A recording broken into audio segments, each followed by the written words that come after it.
It's astonishing. All this is only 20 or 30 minutes from the heart of San Francisco. Not a human habitation in sight anywhere. I've been living out here for some months to write and to absorb an atmosphere that is different from the city, to try and find out what is the essential difference between the world of nature and the world of man. Because there's an obvious difference, like the difference of artistic styles, between the things that human beings do and the things that nature does, even though human beings are themselves part of nature. On the one hand, nature is wiggly. Everything wiggles. The outlines of the hills, the shapes of the trees,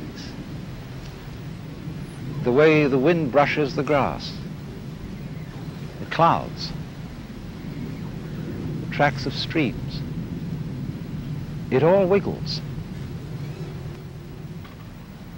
And for some reason or other, we find wiggly things very difficult to keep track of. Human beings are just as wiggly as nature, and our brains are an incredible mess of wiggles. And that's the part of ourselves that we understand least of all. Each one of us, not only human beings, but every leaf, every weed, exists in the way it does only because everything else around it does. In other words, there's a relationship between the center and the circumference, which is rather like the relationship between the poles of a magnet. Without the center, no circumference. Without the circumference, no center. And although we say of poles that they're the poles apart, that is to say, extremely different, there's something between them, just as the north and south poles of a magnet are united by the magnet. So the individual and the universe are inseparable.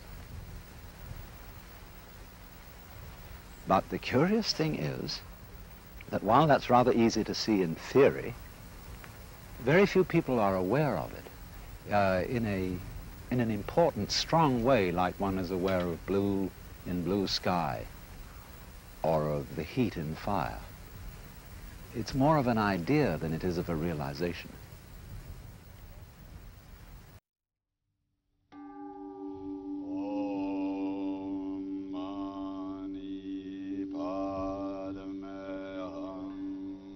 I suppose most of you have heard of Zen.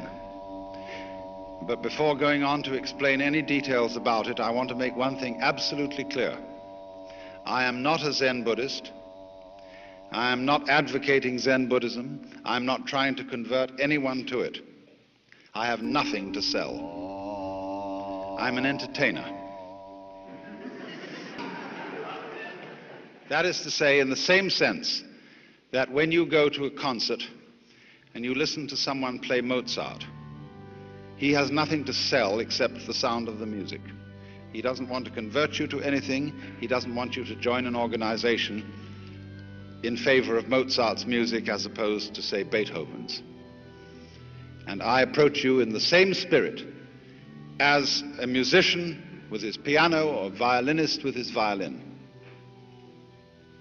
I just want you to enjoy a point of view which I enjoy.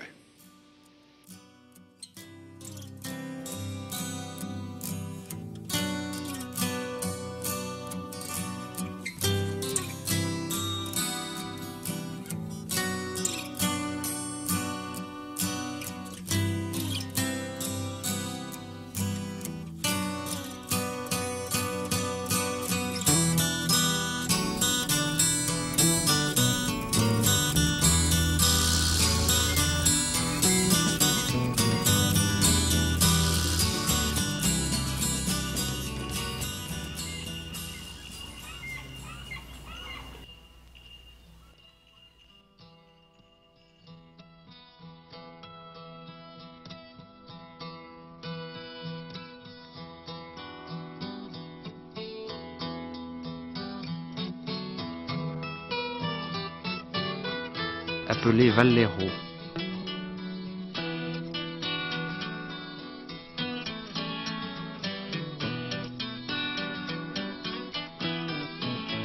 Une rencontre, le philosophe Alan Watts.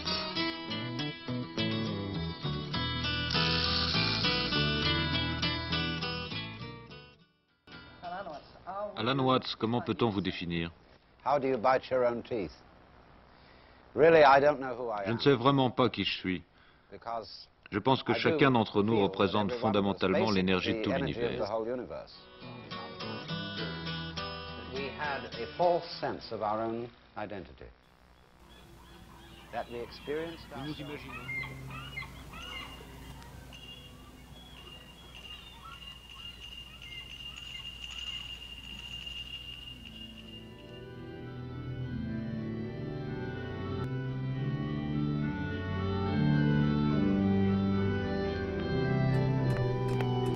My mother had a big collection of Chinese art. This room is surrounded with parts of her collection of Chinese embroidery. And so as a child, I was fascinated with this art which was different from our art. It had a different view of nature, different way of looking at flowers and trees and water and birds and butterflies and people. So as a child, I was fascinated.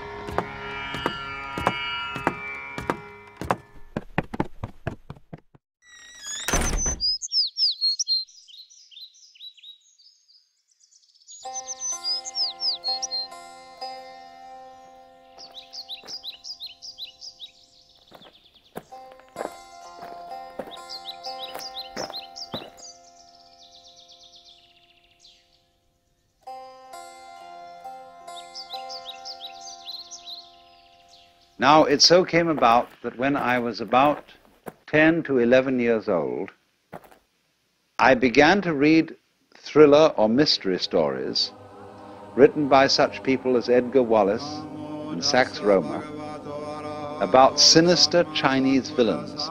You remember Dr. Fu Manchu? And there were all sorts of others like that.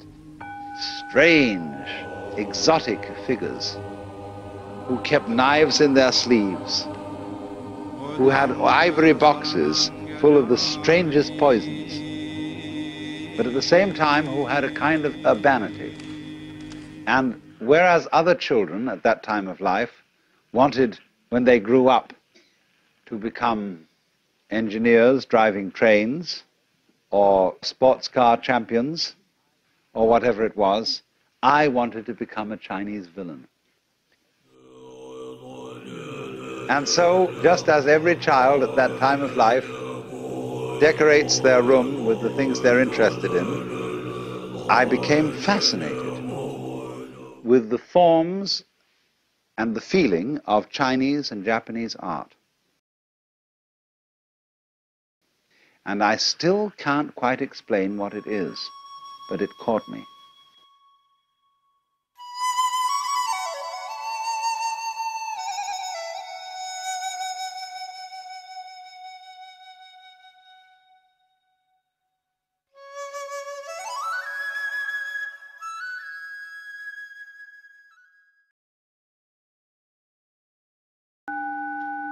When I was a small boy, I used to haunt that section of London around the British Museum.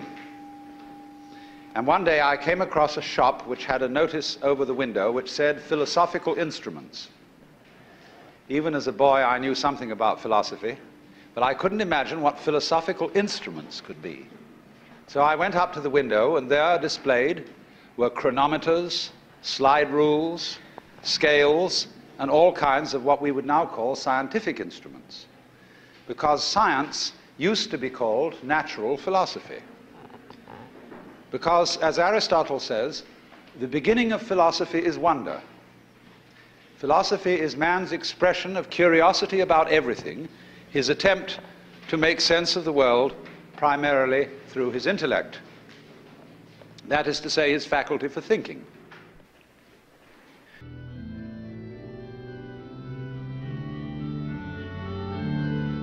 I was at that time in school at Canterbury, right under the shadow of the cathedral, which is the center of the Church of England. But that wasn't my religion. And so at the age of 15, I announced in the midst of this great cathedral that I was a Buddhist. And the British are very tolerant of eccentricity. They said, "Jolly what, the man's a Buddhist."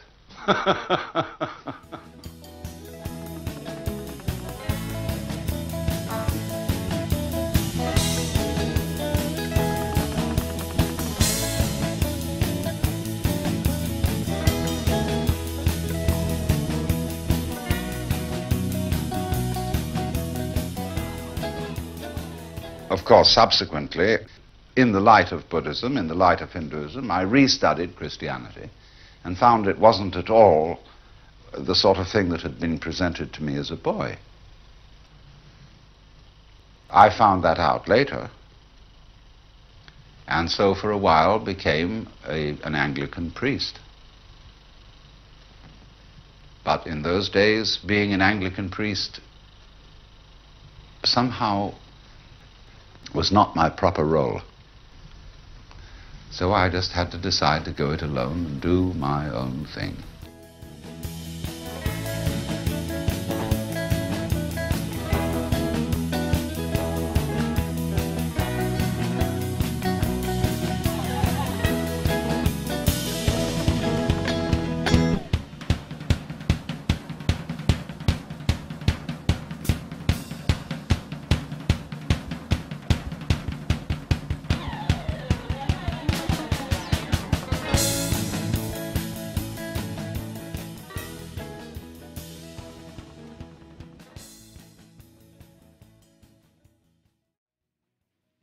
Of course, the knowledge of Eastern methods and ideas in the West is not much older than 100 years. I hesitate, therefore, to predict what course they will take. It's like you thought that something out there was a flat disk and you suddenly discovered it was a ball. And so we're only just watching the beginnings of these influences.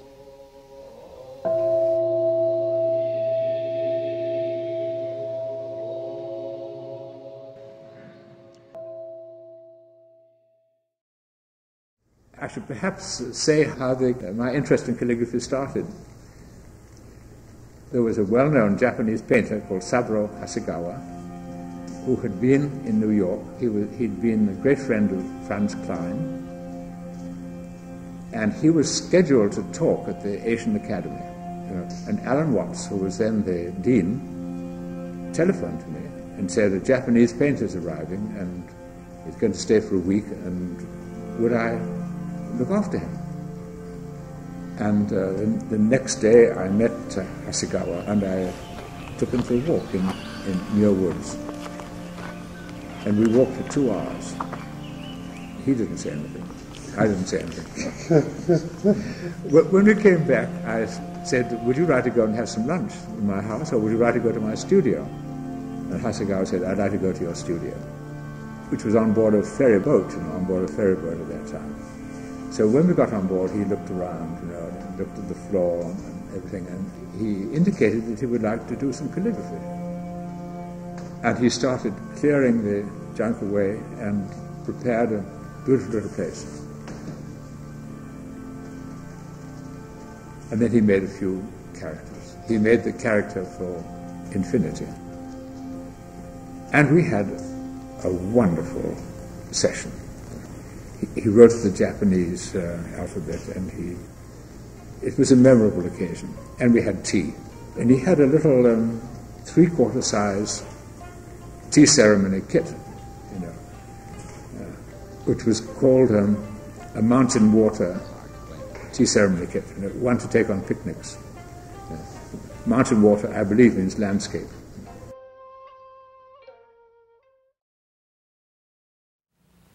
There's a line behind me from a Chinese poem, and it says, literally, day, ditto. In other words, day, day, that is good day.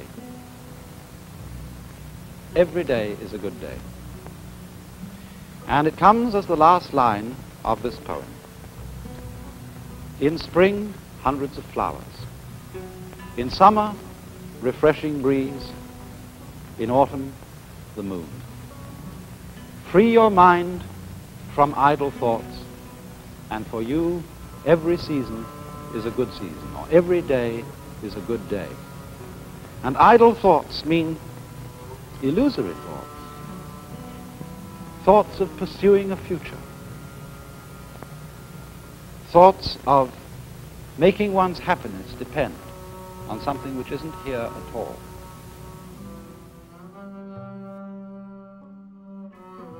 And so, when in civilized societies we spend so much of our time living for the future, we become very much like those celebrated donkeys, you know, that have a carrot fastened on a stick that's tied to the neck, you know, behind here, and it comes over, and there's the carrot dangling in front of them. And they pursue it, but can never reach it. And so in exactly the same way, it's that way with us. My goodness, don't you remember when you went first to school? And you went to kindergarten. And in kindergarten, the idea was to push along so that you could get into first grade, and then push along so that you could get into second grade, third grade, and so on, going up and up. And then you went to high school, and this was a great transition in life. And now the pressure is being put on. You must get ahead. You must go up the grades and finally be good enough to get to college. And then when you get to college, you're still going step by step, up to the great moment in which you're ready to go out into the world. And then when you get out into this famous world comes the struggle for success in profession or business. And again, there seems to be a ladder before you, something for which you're reaching all the time. And then, suddenly, when you're about 40 or 45 years old in the middle of life, you wake up one day and say, huh? I've arrived. And by Jove, I feel pretty much the same as I've always felt. In fact, I'm not so sure that I don't feel a little bit cheated. Because, you see, you were fooled. You were always living for somewhere where you aren't. And while, as I said, it is of tremendous use for us to be able to look ahead in this way and to plan, there is no use planning for a future, which when you get to it and it becomes a present, you won't be there. You'll be living in some other future which hasn't yet arrived. And so in this way, one is never able actually to inherit and enjoy the fruits of one's action. You can't live at all unless you can live fully now.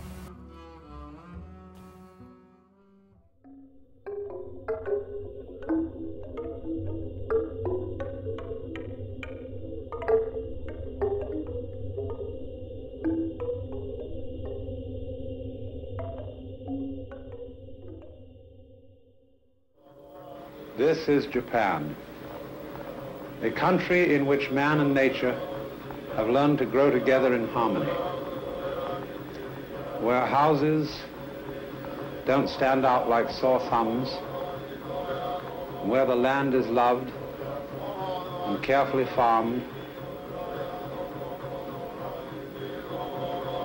where a cooperation between man and nature has been achieved, which is very largely the result of a form of Buddhism known in Japan as Zen. A form of Buddhism which is really a blend between the Buddhism of India and the Taoist philosophy of China. The latter particularly emphasizing the fact that man is a part of nature, and instead of trying to conquer nature, must cooperate.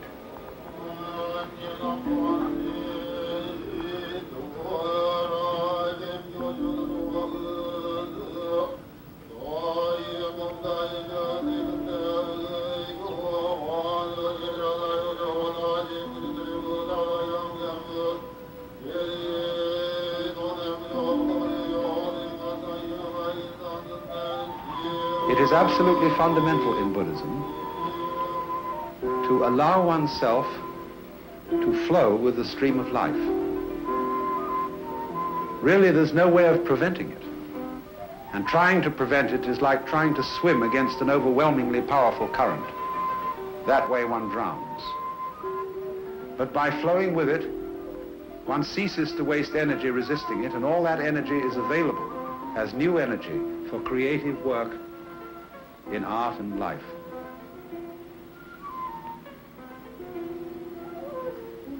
A Zen poem says, the waters before and the waters after, now and forever flowing, follow each other. It's basic to Chinese philosophy that death is part of life, just as space goes with solids.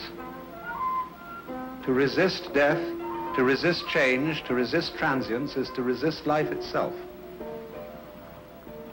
And to come to the feeling as a result of this resistance that you as a human being are in some way separate from life, that you don't belong in the universe, that you don't express its fundamental energy as waves express the existence of the water. Through Zen Buddhism, man has learned to cooperate with nature. There enters into it discipline and hard work. But this hard work is, as it were, flowing with the stream, cutting the wood with the grain, developing nature in the directions along which nature is already going.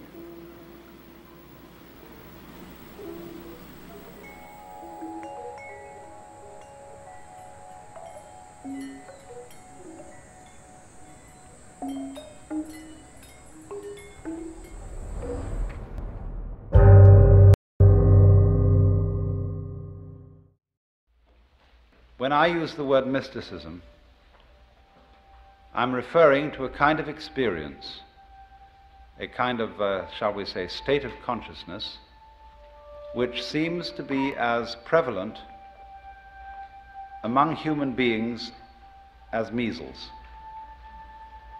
It's something that simply happens, and we don't know why it happens, and although there are all sorts of techniques which claim to be able to promote it, and which are more or less successful in doing so, and sometimes rather less than more, nevertheless there is this peculiar thing that happens to people. And it's been recorded as far back in time as we have any recording at all. And that is coming over people the peculiarly convincing sensation that their ordinary sense of individuality, of personal identity, is transcended. And the individual suddenly feels an experience that actually it could be described from a number of quite different points of view. But we could add up these dominant characteristics. That instead of the ordinary feeling that I as an individual confront a world that is foreign to me, that is not me, in this kind of experience I find myself to be of one and the same nature or identity as the world outside me. In other words, I suddenly feel no longer a stranger in the world, but as if the external world were my own body.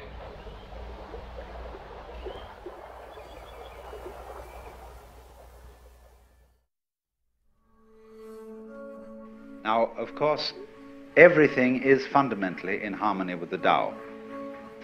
In the book called the Zhongyong, or the Unwobbling Pivot, it is said, the Tao is that from which nothing can depart.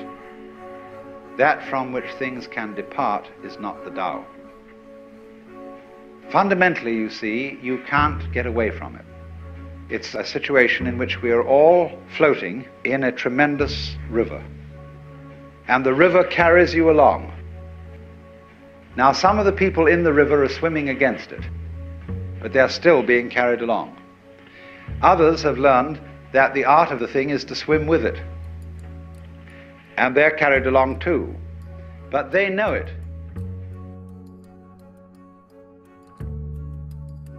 And so in this way, to a person who really wakes up, you very soon realize that your existence is not something that is just the hopeless little creature that's suddenly confronted with a great big external world that goes gah at him, and eats him up.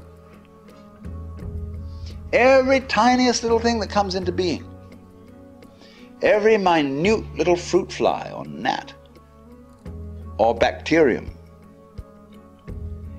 I will go so far as to say is an event upon which this whole cosmos depends.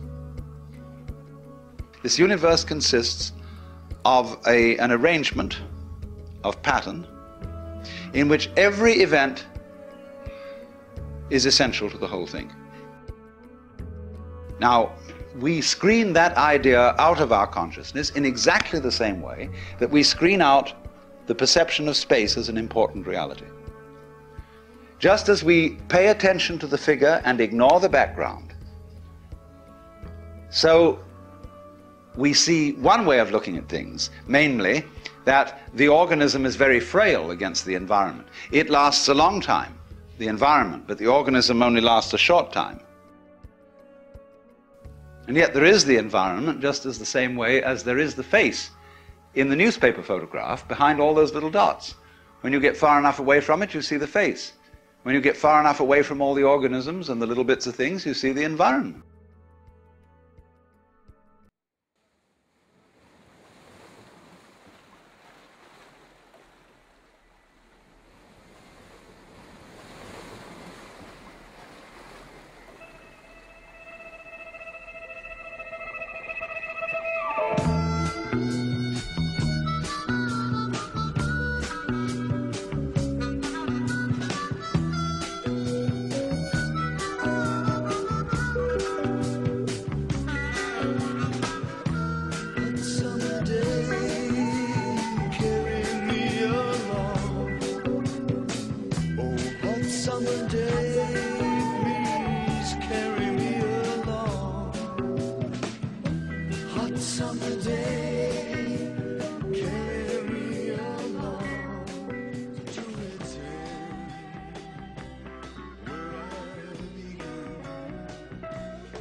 This is Alan Watts speaking, and I'm this evening on my ferry boat the host to a fascinating party sponsored by the San Francisco Oracle, which is our new underground paper. And we have here Alan Cohen representing the paper, the Oracle. We have Allen Ginsberg, poet and rabbinic sadhu. We have Timothy Leary, about whom nothing needs to be said, and Gary Snyder, also poet, Zen monk, and old friend of many years. Well, I think that thus far the genius of this kind of underground that we're talking about is that it has no leadership. The Western world has labored for many, many centuries under a monarchical conception of the universe, where God is the boss, and political systems and all kinds of law have been based on this model of the universe, that nature is run by a boss. If you take the organic view of the world, they would say, for example, that the human body is an organization in which there is no boss. It is a situation of order resulting from mutual interrelationship of all the parts. And what we need to realize is that there can be, shall we say, a movement, a stirring among people, which can be organically designed instead of politically designed.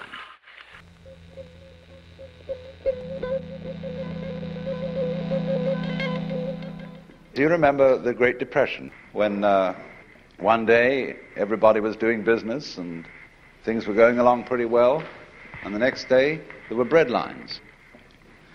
It was like someone came to work and they said to him, "Sorry, chum, but you can't build today. No building can go on. We don't have enough inches."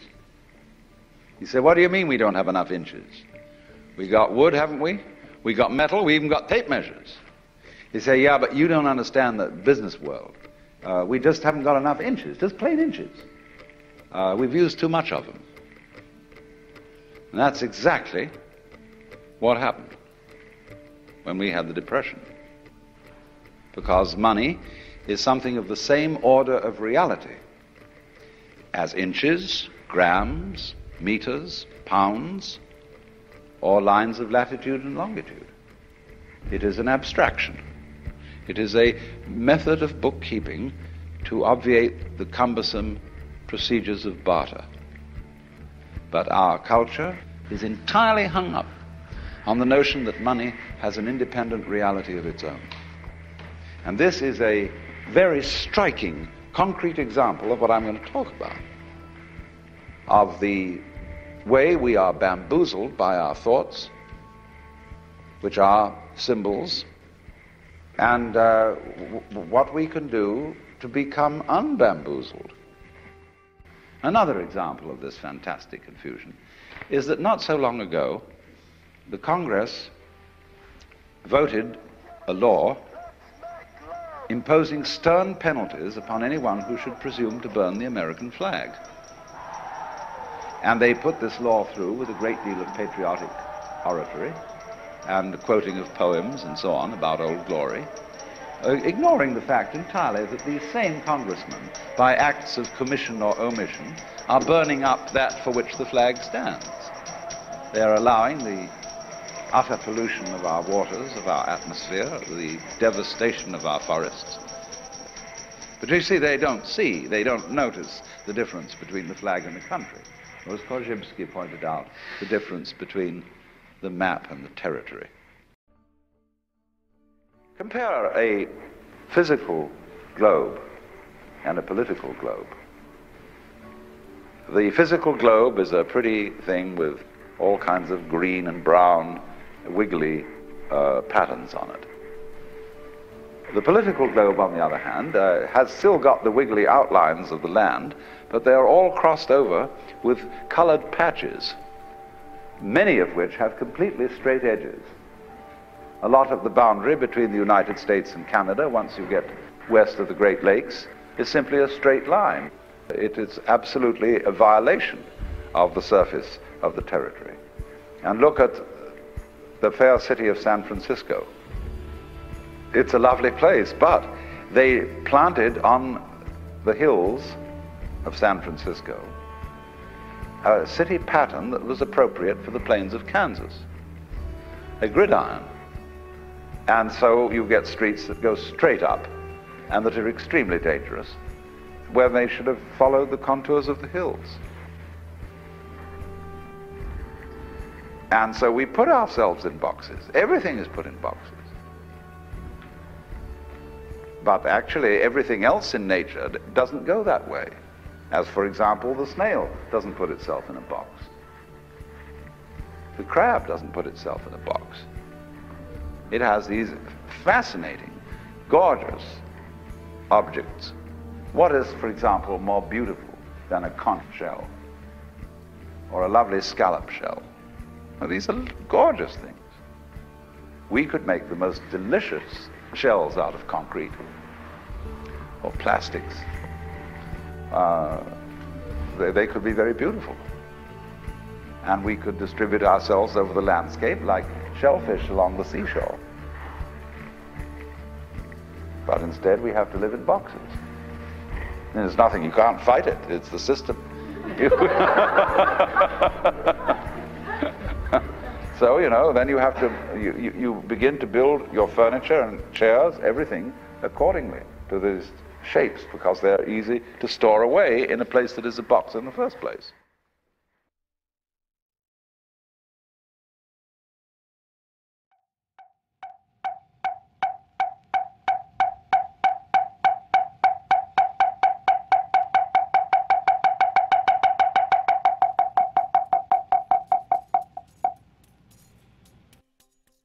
A person who thinks all the time has nothing to think about except thoughts. So he loses touch with reality and lives in a world of illusions. By thoughts, I mean specifically chatter in the skull, perpetual and compulsive repetition of words, of reckoning and calculating. I'm not saying that thinking is bad. Like everything else, it's useful in moderation. A good servant, but a bad master. And all so-called civilized peoples have increasingly become crazy and self-destructive because through excessive thinking they have lost touch with reality. Most of us would have rather money than tangible wealth, and a great occasion is somehow spoiled for us unless photographed. And to read about it the next day in the newspaper is oddly more fun for us than the original event. This is a disaster. To get in touch with reality, there is an art of meditation, of what is called yoga or jhana in India, Chan in China, and Zen in Japan. It is the art of temporarily silencing the mind, of stopping the chatter in the skull.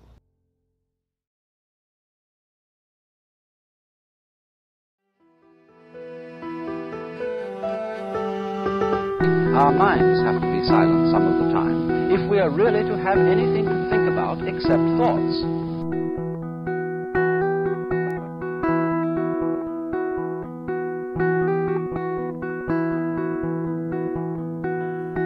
Just let your mind alone and stop trying to make sense of the world.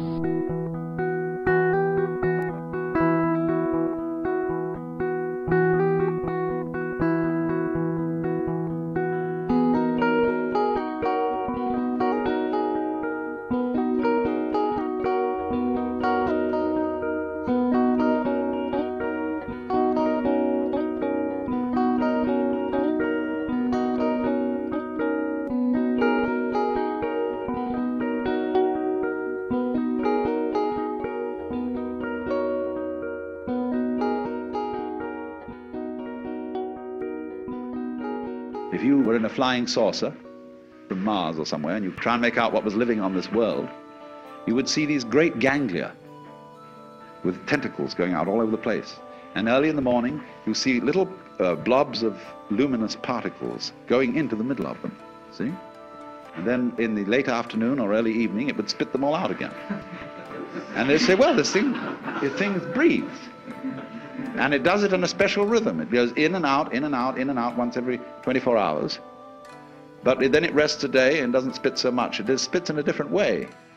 That's a kind of irregularity, and then it starts spitting all over again the same way. Well, I say that's very interesting. That's this kind of thing we have. See? This is something that goes this way.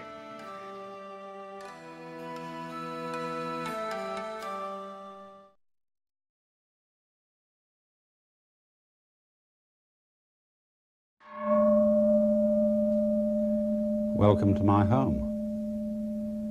We're aboard the ferry boat Vallejo, which is tied up at the north end of Sausalito, close to San Francisco. And this is where I live. And you may think this place is rather weird. But that's because I've always loved weird things. I remember when I was a little boy, people used to say to me, "Alan, you're so weird. Why can't you be like other people?" Well, I thought that was just plain dull, like having the same thing for dinner every day. And as is well said, variety is the spice of life. So you will indeed find this place rather strange. And some of the things that are weird because they are just obvious and nobody ever thinks of them. Some of the most fascinating scientific discoveries have been made by people who called ordinary common sense in question. Like anybody can see that the Earth is flat, and people know it's flat. And calling that fundamental assumption in question is really the beginning of geography. So the course of time is really very much like the course of a ship in the ocean. Because here's the ship, you see, and it leaves behind it a wake.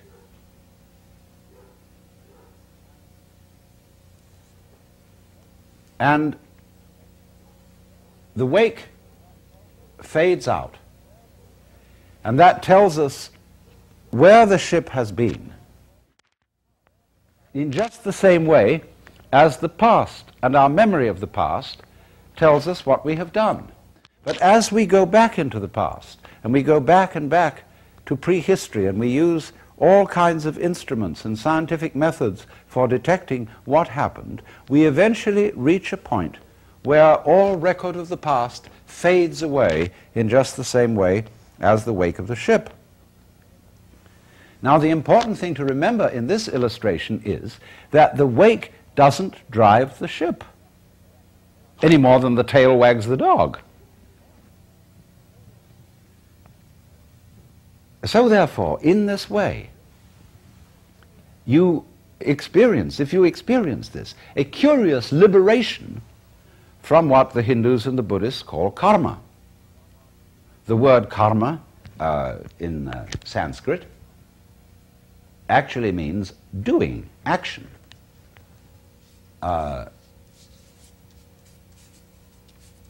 Karma comes from the root, kri, which simply means to do. And so when something happens to me, say I have an accident or an illness, and a Buddhist or a Hindu will say, well, it was your karma.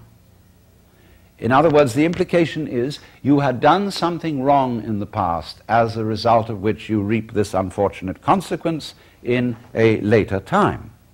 And that's not the real meaning of karma. Karma does not mean cause and effect. It simply means doing. That, in other words, you are doing what happens to you. And that, of course, depends upon how you define the word you. For example, we were talking about breathing. Am I doing it, or is it happening to me? You can look at it either way. I am growing my hair. Am I doing it, or is it happening to me? You can look at it either way. All right, I am being sick. I'm being destroyed in an accident. If I define myself as the whole field of events, we'll say the organism-environment field, which is the real me, then all the things that happen to me may be called my doing. And that is the real sense of karma. But when we speak about freedom from karma, freedom from being the puppet of the past, that simply involves a change in your thinking.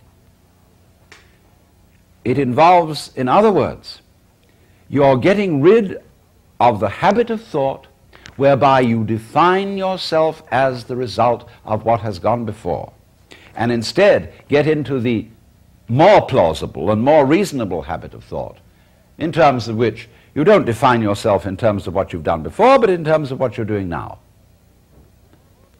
And that is liberation from the ridiculous situation of being a dog wagged by its tail.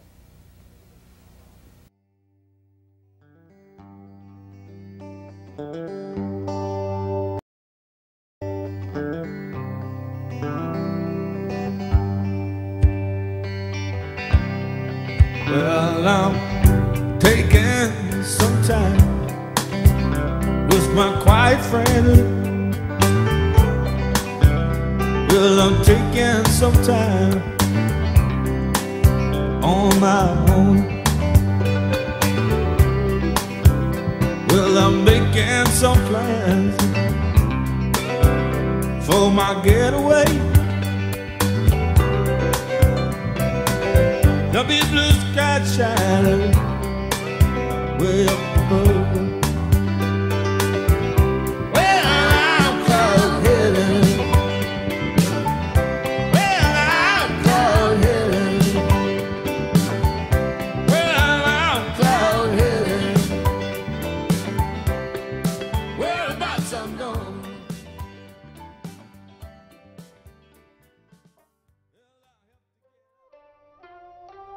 I'm not a guru. I'm simply somebody who enjoys talking about what I think. The philosopher is a lover of wisdom. And I like to talk. Ever since I was a tiny boy, I loved to talk. So I've been talking ever since. I remember once I was looking in the open air and one of those glorious little thistledown things came, and I picked it up like that and brought it down, and it looked as if it was struggling to get away, just as if you caught an insect by one leg, like a daddy long legs or something of that kind. It seemed to be struggling to get away, and I thought, well, it's not doing that. That's just the wind blowing. But then I thought again, really? Only the wind blowing? Surely it is the structure of this thing which, in cooperation with the existence of wind, enables it to move like an animal, but using the wind's effort, not its own. It is more intelligent being than an insect, in a way, because an insect uses effort, like a person who rows a boat uses effort, but the man who puts up a sail is using magic. He lets nature do it for him with the intelligence to use a sail, you see?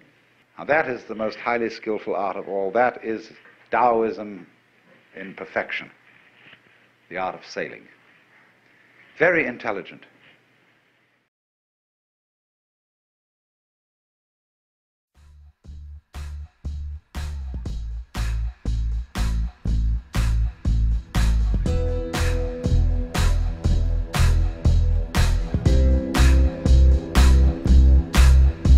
You sitting in this room, you think you're really here. Why, you've persuaded yourself that way. You've acted it so damn well that you know this is the real world. But you're playing it.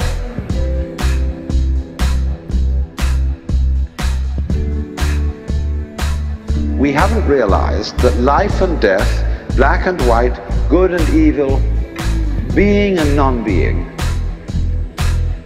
come from the same center. They imply each other.